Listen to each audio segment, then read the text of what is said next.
Di antara kabut sejarah yang berkelindan di tanah suci, ada satu kelompok yang namanya berbisik dari zaman ke zaman, Sikarion. Mereka adalah bayangan gelap di balik pemberontakan, senjata rahasia yang berkelebat di gang-gang sempit Yerusalem.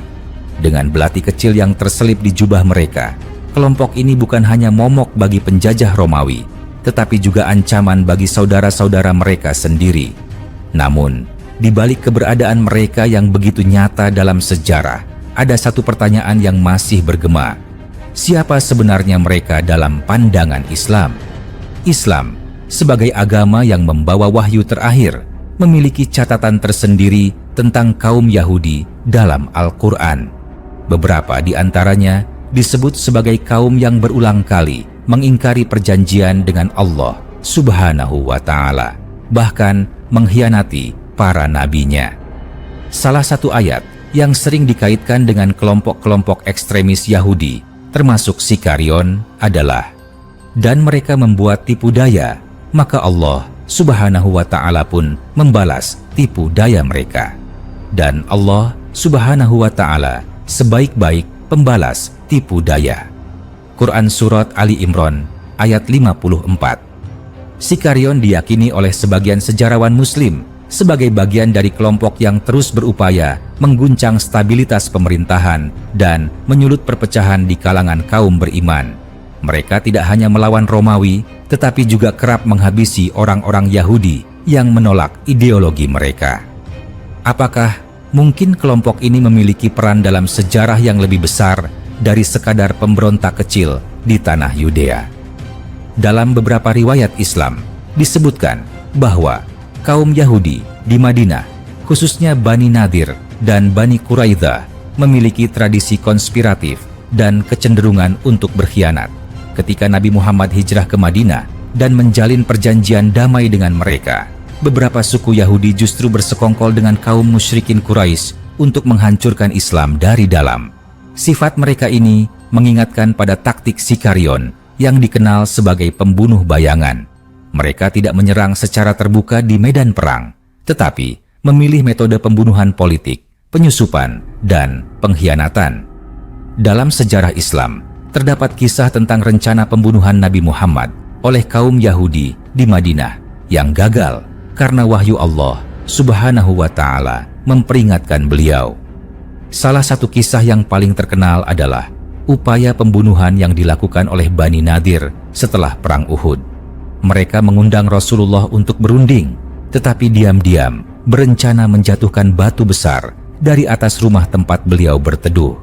Namun, Allah Subhanahu wa Ta'ala menyelamatkan beliau dengan memberi wahyu tentang rencana jahat tersebut. Apakah mungkin Sikarion atau pengikut mereka memiliki andil dalam konspirasi ini? Dalam eskatologi Islam, Dajjal adalah sosok yang akan muncul di akhir zaman sebagai penebar fitnah terbesar. Ia akan mengumpulkan pengikutnya dari berbagai kelompok yang memiliki sejarah permusuhan terhadap Islam. Ada teori yang menyebutkan bahwa kelompok seperti Sikarion bisa jadi merupakan cikal bakal dari jaringan rahasia yang bekerja untuk tujuan-tujuan gelap di masa depan.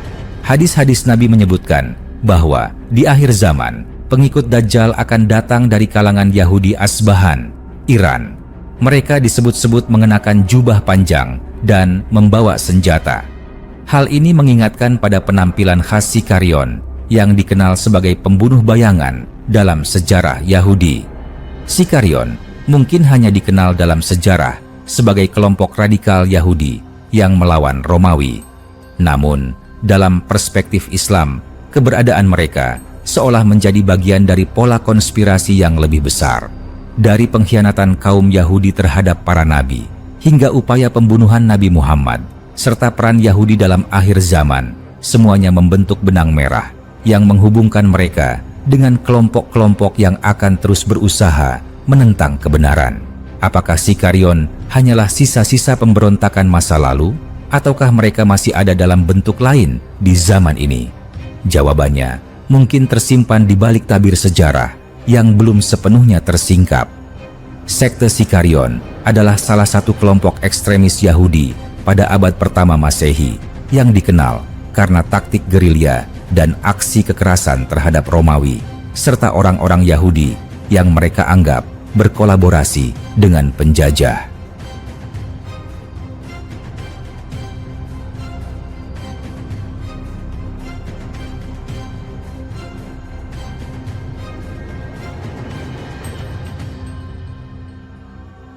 Mereka merupakan cabang dari kelompok Zelot yang menolak kekuasaan Romawi di Yudea dan sering melakukan pembunuhan politik menggunakan belati kecil, sica, yang menjadi asal nama mereka.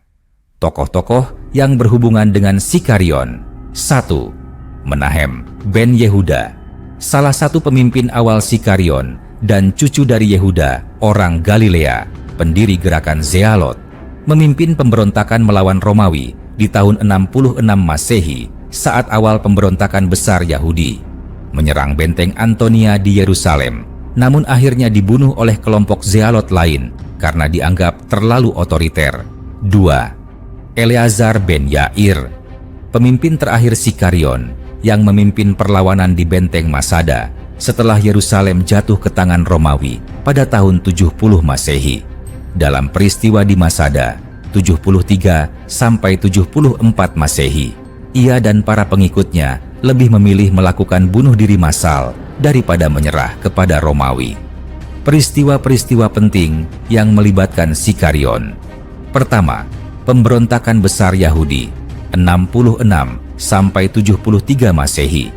Matahari terbenam di atas Yerusalem, menyinari tembok-tembok batu yang telah berdiri selama berabad-abad. Di dalam kota, di lorong-lorong sempit dan pasar yang ramai, bisik-bisik kemarahan semakin lantang.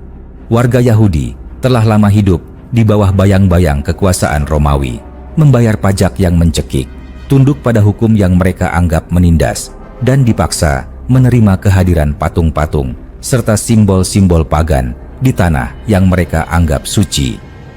Di sebuah rumah sederhana di dekat bait suci, seorang pria bernama Eleazar ben Ananias, pemimpin kelompok Zealot, duduk bersama para pengikutnya. Matanya tajam, penuh kebencian terhadap Romawi. "Aku tidak akan lagi membiarkan bangsa kita menjadi budak kaisar," serunya dengan suara bergetar. "Apakah kita akan terus diam sementara mereka menginjak-injak kehormatan kita?"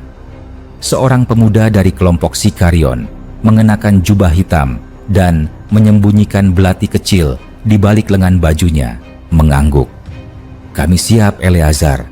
Kami hanya menunggu perintah." Dari sudut ruangan, seorang pria yang lebih tua dengan janggut lebat dan sorot mata penuh kekhawatiran menghela napas. Tapi Romawi adalah kekuatan yang tidak terkalahkan. Mereka memiliki pasukan yang lebih banyak, senjata yang lebih canggih. Bagaimana kita bisa menang? Eleazar tersenyum dingin. "Kita tidak butuh jumlah besar. Kita hanya butuh keberanian dan kemauan untuk mati demi kehormatan kita." Malam itu, keputusan besar diambil. Pemberontakan telah dimulai. Musim panas tahun 66 Masehi menjadi awal dari malapetaka besar. Di kota Kaisarea, sebuah peristiwa memicu ledakan kemarahan di seluruh Yudea. Seorang pejabat Romawi dengan sengaja mempersembahkan korban hewan di depan sebuah sinagoga Yahudi, menghina kepercayaan mereka. Kemarahan meledak. Orang-orang Yahudi menyerbu jalanan, menyerang pasukan Romawi. Tentara Kaisar membalas dengan kekerasan yang lebih besar, membantai ribuan orang Yahudi di kota itu. Di Yerusalem, kabar tentang pembantaian di Kaisarea menyulut api perlawanan. Kelompok-kelompok pemberontak mulai menyerang garnisun Romawi di kota-kota kecil, membakar kantor-kantor pajak, dan membunuh pejabat-pejabat pro-Romawi. Di dalam benteng Antonia, markas utama Romawi di Yerusalem, Gubernur Gessius Florus memandang dari atas balkon, wajahnya merah padam. Seorang perwira Romawi melapor dengan nada panik, "Tuan, pemberontak telah mengepung benteng ini. Mereka semakin kuat setiap hari." Florus mengepalkan tinjunya. "Kita harus mengirim utusan ke Kaisar. Kirim pesan ke Nero di Roma. Katakan bahwa Yudea terbakar dan kita butuh pasukan tambahan. Namun, sebelum bala bantuan datang, pemberontak berhasil merebut kendali atas Yerusalem. Garnisun Romawi dihancurkan, tentara mereka dibantai. Seluruh kota kini ada di tangan pemberontak. Di tengah kekacauan, muncul seorang pria yang ambisinya lebih besar dari sekadar mengusir Romawi. Menahem ben Yehuda, pemimpin sekte Sikarion, melihat kesempatan untuk berkuasa. Dengan pasukannya, ia menyerbu benteng Masada, merebut persenjataan Romawi, dan kemudian masuk ke Yerusalem dengan penuh kemenangan. Ia mengenakan jubah ungu kerajaan, bertindak seperti raja baru. Di dalam bait suci, Menahem berdiri di hadapan para pemimpin pemberontak lainnya, tersenyum penuh percaya diri. Saudara-saudaraku, kita telah mengusir Romawi. Sekarang saatnya kita memiliki pemimpin yang sejati. Eleazar ben Ananias, yang telah memimpin pemberontakan sejak awal, menatapnya dengan tajam. Dan kau berpikir bahwa pemimpin itu adalah dirimu. Menahem mengangguk. Aku yang membawa persenjataan dari Masada. Aku yang membuat kita memiliki kekuatan untuk melawan. Aku yang layak memimpin. Namun, Eleazar dan kelompok Zealot lainnya tidak setuju. Beberapa hari kemudian, mereka melakukan serangan mendadak terhadap pasukan Menahem. Dalam pertempuran brutal di dalam kota, Menahem ditangkap, disiksa, dan akhirnya dibunuh oleh sesama pemberontak Yahudi. Dengan kematiannya, sekte Sikarion terpukul mundur, tetapi pemberontakan terus berlanjut.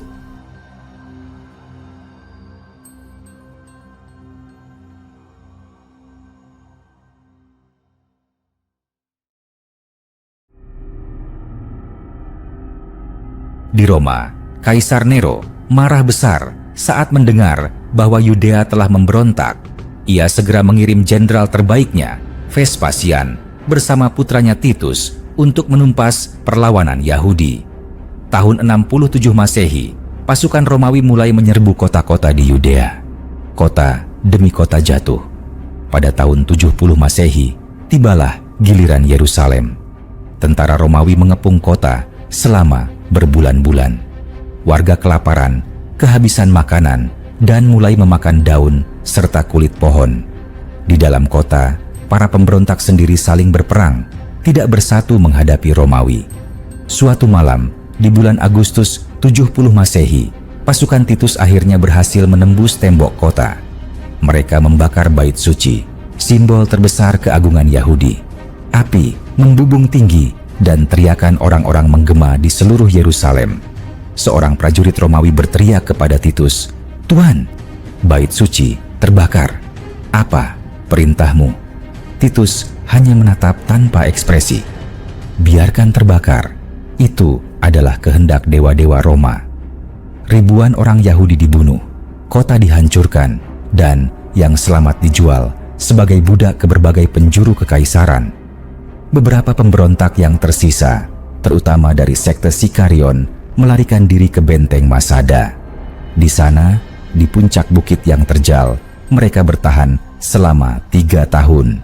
Namun, pada tahun 74 Masehi, pasukan Romawi akhirnya mengepung benteng itu dan membangun tangga raksasa untuk mencapai puncaknya. Mengetahui bahwa mereka tidak bisa menang, pemimpin terakhir Sikarion, Eleazar ben Yair, berbicara kepada pengikutnya, "Lebih baik mati dengan kehormatan daripada menjadi budak Romawi."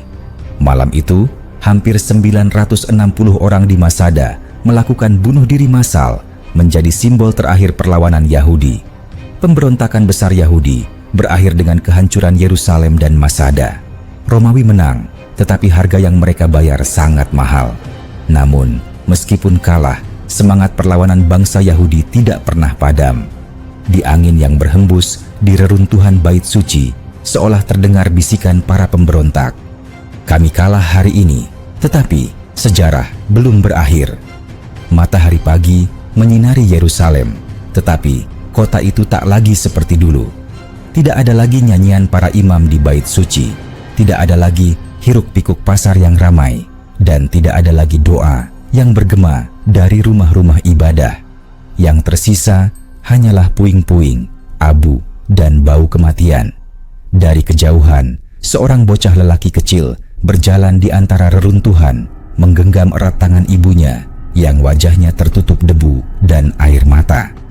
Di sudut lain, seorang pria tua duduk diam di depan bekas rumahnya yang telah terbakar habis. Ia menatap kosong ke arah langit, seakan bertanya, "Di manakah Tuhan saat semua ini terjadi?" Di tengah reruntuhan, seorang perwira Romawi bernama Marcus Flavius menunggangi kudanya, melihat para prajuritnya sibuk mengumpulkan tawanan Yahudi. Seorang prajurit mendekat dan memberi hormat. "Tuan, apa yang harus kita lakukan dengan para tawanan ini?" tanyanya. Markus menatap mereka dengan dingin. "Yang kuat dijual sebagai budak, yang lemah biarkan mereka mati kelaparan."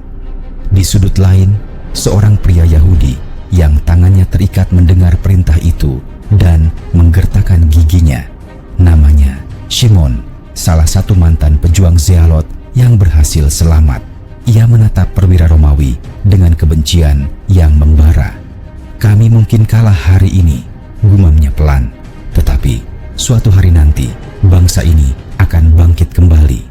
Setelah kehancuran Yerusalem pada tahun 70 Masehi, ribuan orang Yahudi yang selamat ditangkap dan diperbudak. Pasar budak di Roma dan kota-kota lainnya dipenuhi dengan tawanan dari Yudea. Di kota Roma, seorang pedagang budak bernama Lucius memandang ke arah sekelompok pria Yahudi yang kurus dan kelelahan.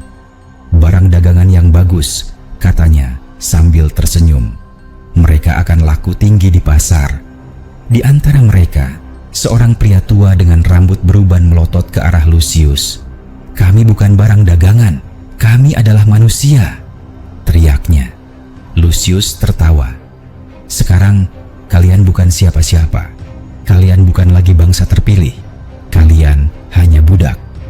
Beberapa tawanan Yahudi dijual untuk bekerja di tambang Romawi yang keras, sementara yang lain dikirim ke arena Kolosium, dijadikan gladiator atau korban bagi binatang buas sebagai hiburan bagi rakyat Romawi. Meski hancur dan tercerai-berai, bangsa Yahudi tidak sepenuhnya menyerah. Sekitar 60 tahun setelah pemberontakan pertama, seorang pemimpin baru muncul, Shimon Bar Kokhba. Di sebuah gua rahasia di pegunungan Yudea, Bar Kokhba berbicara dengan para pengikutnya. "Romawi mengira kita telah lenyap.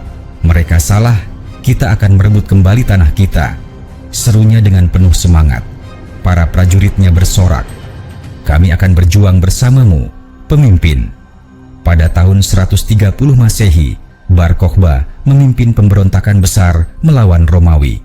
Selama beberapa tahun, mereka berhasil merebut kembali sebagian wilayah Yudea dan bahkan mendirikan pemerintahan sendiri.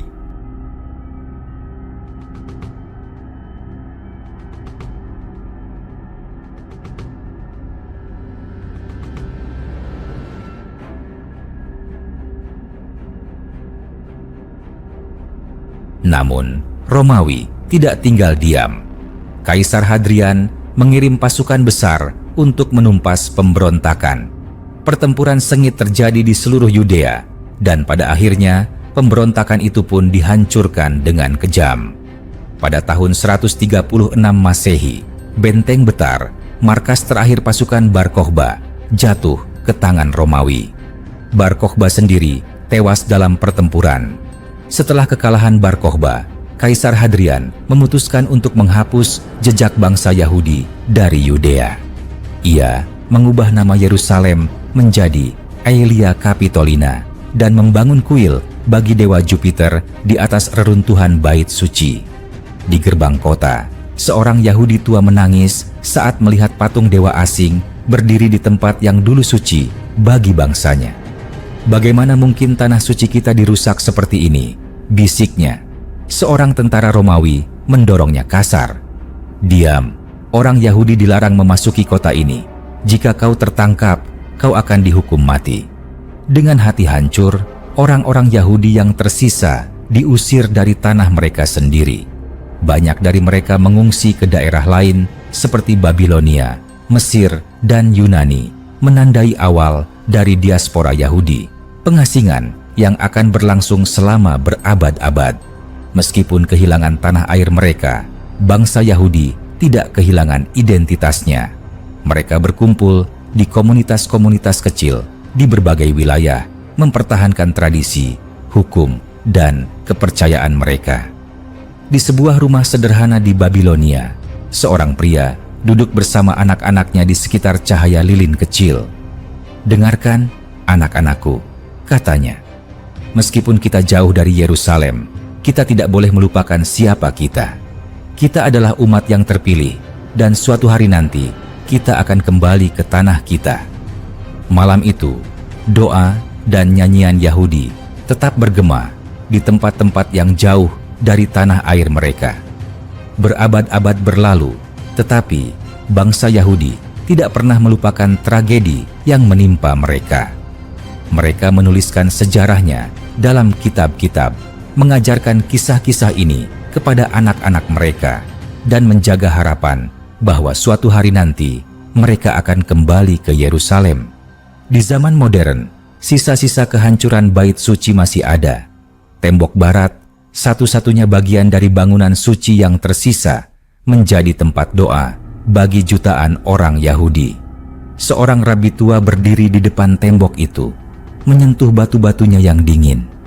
"Tuhan, kami masih di sini," bisiknya. "Kami tidak pernah melupakanmu." Dan di antara hembusan angin yang membawa butiran debu dari masa lalu, seolah terdengar bisikan dari para pemberontak yang telah lama mati. "Kami mungkin kalah, tetapi perjuangan kami tidak pernah berakhir." Pemberontakan besar Yahudi berakhir dalam kehancuran, tetapi ia membentuk identitas yang kuat bagi bangsa Yahudi. Mereka tersebar di seluruh dunia, tetapi tidak pernah melupakan tanah mereka. Berabad-abad kemudian, sejarah berubah. Pada tahun 1948, setelah ribuan tahun pengasingan, bangsa Yahudi akhirnya mendapatkan kembali tanah air mereka dengan berdirinya negara Israel. Sejarah membuktikan satu hal: meskipun tanah bisa direbut dan kota bisa dihancurkan, semangat sebuah bangsa tidak bisa dipadamkan. Kedua, pembantaian di Masada, 73 sampai 74 Masehi.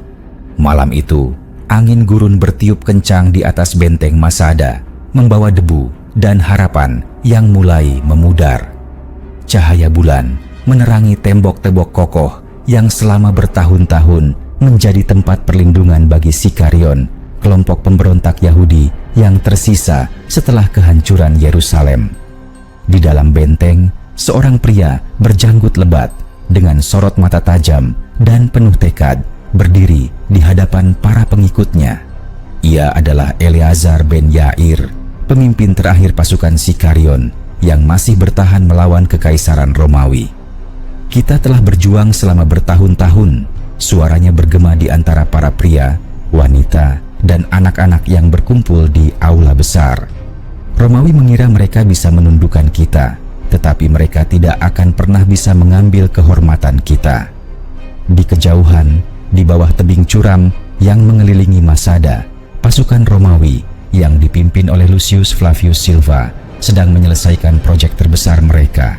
Tanggul raksasa yang dibangun dari tanah dan batu memungkinkan mereka untuk menyerang langsung ke dalam benteng.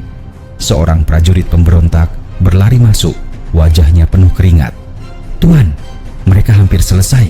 Besok pagi mereka akan masuk." Seketika, keheningan menyelimuti ruangan. Para wanita menggenggam tangan anak-anak mereka lebih erat. Para pria saling bertukar pandang, menyadari bahwa tidak ada jalan keluar lagi. Benteng Masada telah bertahan selama 3 tahun setelah kehancuran Yerusalem. Dengan persediaan makanan yang cukup dan benteng yang sulit ditembus, Sikarion berhasil bertahan dari pengepungan panjang. Namun, Romawi tidak pernah menyerah. Di perkemahan Romawi, Lucius Flavius Silva, jenderal yang ditugaskan kaisar untuk menaklukkan Masada, berdiri di atas bukit kecil, menatap ke arah benteng megah di puncak tebing.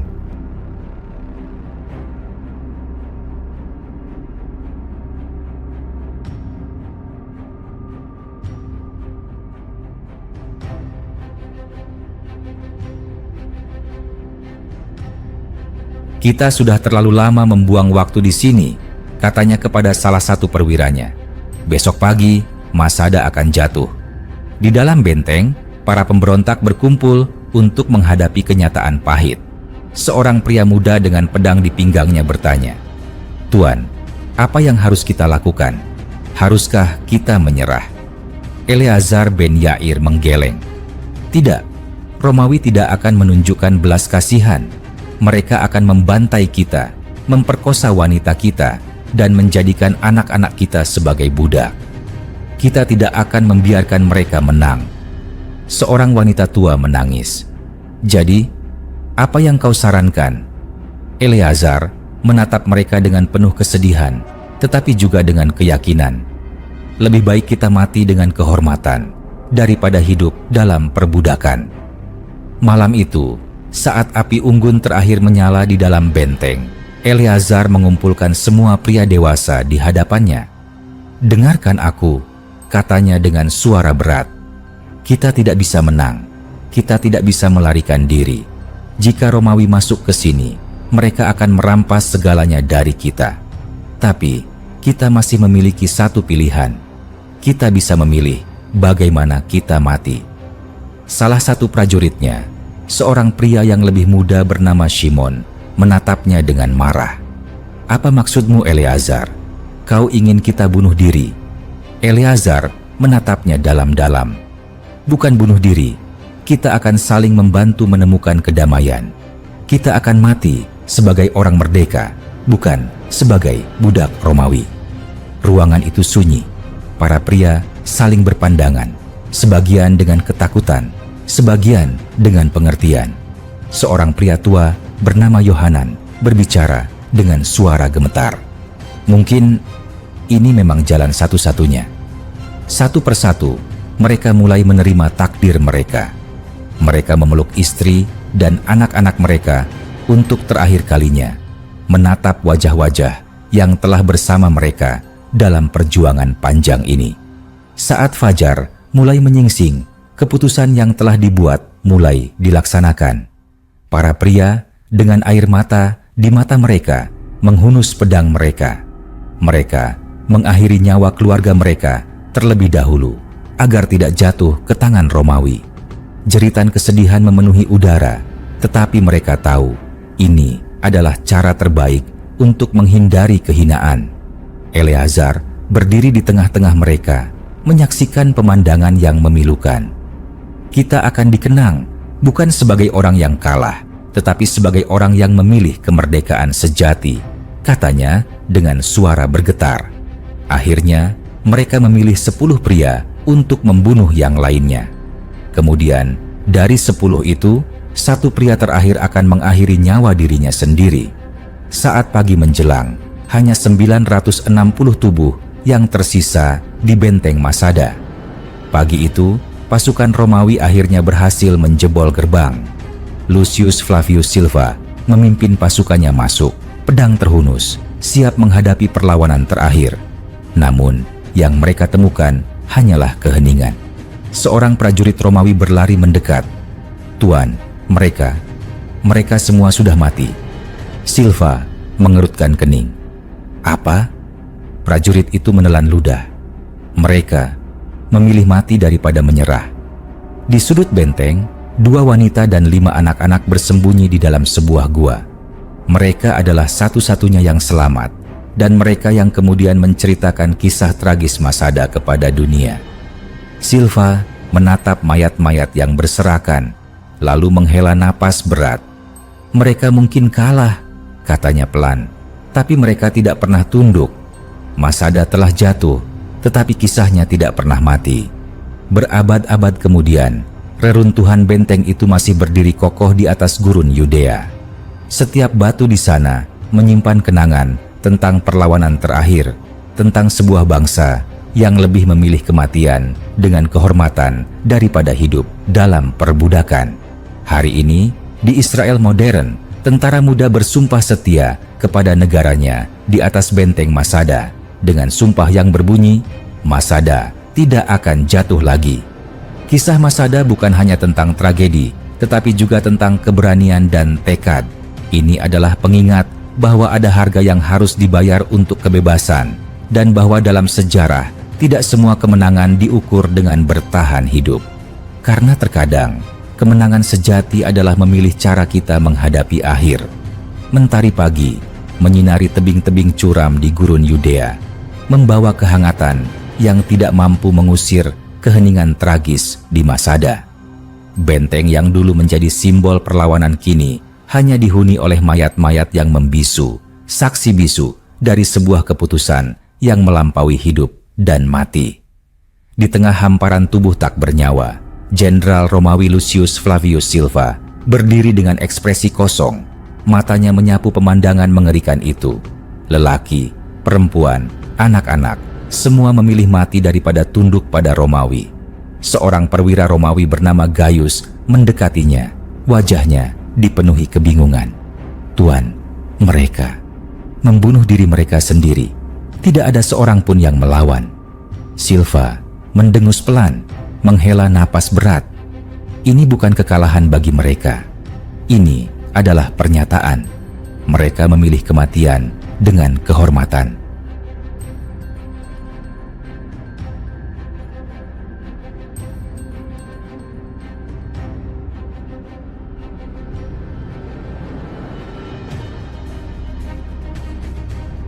Dari sudut benteng, suara tangisan pelan terdengar. Beberapa prajurit bergegas menuju sumber suara dan menemukan 2 wanita serta 5 anak-anak yang bersembunyi di dalam gua kecil. Seorang prajurit mendekati mereka, menarik pedangnya. "Haruskah kita membunuh mereka, Tuan?" Silva mengangkat tangan, menghentikan prajurit itu. "Tidak, biarkan mereka hidup." Gaius mengerutkan kening. "Tapi mereka adalah bagian dari pemberontak, Tuan." Silva menatap anak-anak yang ketakutan itu. "Biarkan mereka hidup untuk menceritakan kisah ini. Dunia harus tahu apa yang terjadi di sini." Beberapa minggu kemudian, berita tentang jatuhnya Masada tersebar ke seluruh wilayah Kekaisaran Romawi. Di jalanan Yerusalem yang telah menjadi kota Romawi, seorang lelaki Yahudi bernama Ezra mendengar kabar itu dari seorang pedagang. "Mereka semua mati," kata pedagang itu dengan suara pelan. "Mereka memilih kematian daripada diperbudak." Ezra mengepalkan tangannya. Mereka mungkin kalah, tetapi mereka tidak pernah tunduk. Di sudut lain kota, seorang rabi tua duduk dengan murid-muridnya. Ia mendengar berita itu dan menatap langit dengan air mata berlinang. "Tuhan, apakah ini akhir dari bangsa kami?" bisiknya. Muridnya, seorang pemuda bernama Yosef, menundukkan kepala. "Rabbi, jika semua pemberontak telah mati, apakah yang tersisa bagi kita?" Sang Rabbi menarik napas dalam-dalam. "Kita tidak lagi memiliki tanah, tidak lagi memiliki bait suci, tetapi kita masih memiliki hukum Tuhan. Selama kita mempertahankan kitab-kitab kita, bangsa ini akan tetap hidup." Setelah jatuhnya Masada, Kaisar Vespasian dan putranya Titus memutuskan bahwa tidak boleh ada lagi pemberontakan Yahudi di Kekaisaran Romawi. Mereka mengambil langkah tegas. Orang-orang Yahudi dilarang tinggal di Yerusalem. Banyak dari mereka dijual sebagai budak ke berbagai bagian kekaisaran. Wilayah Yudea secara resmi diubah menjadi provinsi Romawi. Di pelabuhan Caesarea, ribuan tawanan Yahudi berjejer, diikat dengan rantai besi. Salah satunya adalah Shimon, mantan prajurit Zealot yang tertangkap sebelum Masada jatuh. Ia menatap ke arah kapal-kapal besar yang akan membawanya ke Roma, menuju kehidupan sebagai budak. Di sampingnya, seorang pria tua bernama Nathan berbisik, "Apakah ini akhir bagi kita?" Shimon tidak menjawab. Matanya menatap cakrawala, tetapi pikirannya kembali ke Masada, ke teman-temannya yang telah memilih mati dengan kebebasan. "Tidak, ini bukan akhir. Kita masih ada, selama kita tidak melupakan siapa diri kita." Meski telah kehilangan tanah airnya, bangsa Yahudi tidak musnah. Mereka tersebar ke berbagai wilayah, Babilonia, Persia, Mesir, Yunani, hingga Roma. Tetapi dimanapun mereka berada, mereka tetap mempertahankan identitas mereka. Di sebuah rumah sederhana di kota Alexandria, Mesir, seorang ayah Yahudi mengajarkan putranya tentang sejarah mereka. "Ingatlah, nak," katanya, sambil membuka gulungan kitab Taurat. "Meskipun kita jauh dari tanah kita tetap satu bangsa." Di tempat lain, di Roma, para tawanan Yahudi yang dijadikan budak dipaksa membangun Kolosium, arena gladiator yang menjadi simbol kekuatan Romawi. Di antara mereka, Shimon, yang dulu adalah pejuang Zealot, kini menjadi pekerja kasar. Saat mengangkat batu berat, ia berbisik pada dirinya sendiri, "Aku tidak akan pernah melupakan Masada." Berabad-abad berlalu, tetapi kisah Masada tetap hidup. Setiap generasi Yahudi menceritakan kisah keberanian para pemberontak yang memilih mati daripada tunduk kepada Romawi. Di sebuah sinagoga di Babilonia, seorang rabi bercerita kepada murid-muridnya. Eleazar ben Yair dan pengikutnya tidak mati sia-sia. Mereka mengajarkan kita bahwa kebebasan adalah sesuatu yang layak diperjuangkan, bahkan dengan nyawa kita. Seorang anak bertanya, "Tapi Rabbi, apakah kita akan kembali ke tanah kita?" Rabbi tersenyum tipis. "Mungkin tidak hari ini, mungkin tidak besok, tetapi suatu hari nanti kita akan kembali." Berabad-abad kemudian, pada abad ke-20, bangsa Yahudi akhirnya kembali ke tanah mereka. Pada tahun 1948, setelah ribuan tahun dalam pengasingan, berdirilah negara Israel. Kini, setiap tentara Israel yang baru direkrut mendaki benteng Masada pada malam hari. Mereka berdiri di atas reruntuhan, menatap ke arah gurun luas, dan dengan lantang bersumpah, Masada tidak akan jatuh lagi. Seorang prajurit muda dengan senjata di tangannya berdiri di tepi tebing, membayangkan bagaimana para pemberontak dahulu melawan Romawi hingga titik darah penghabisan. Ia berbisik pelan, "Kami masih di sini." Angin gurun berhembus, membawa kembali bisikan dari masa lalu. Kami tidak pernah tunduk. Kisah Masada adalah kisah keberanian, kehormatan, dan keteguhan hati. Ini adalah pengingat bahwa meskipun sebuah bangsa bisa dikalahkan dalam perang, jiwa dan semangat mereka tidak pernah bisa dihancurkan. Dan selama kisah ini masih diceritakan, Masada tidak akan pernah benar-benar jatuh.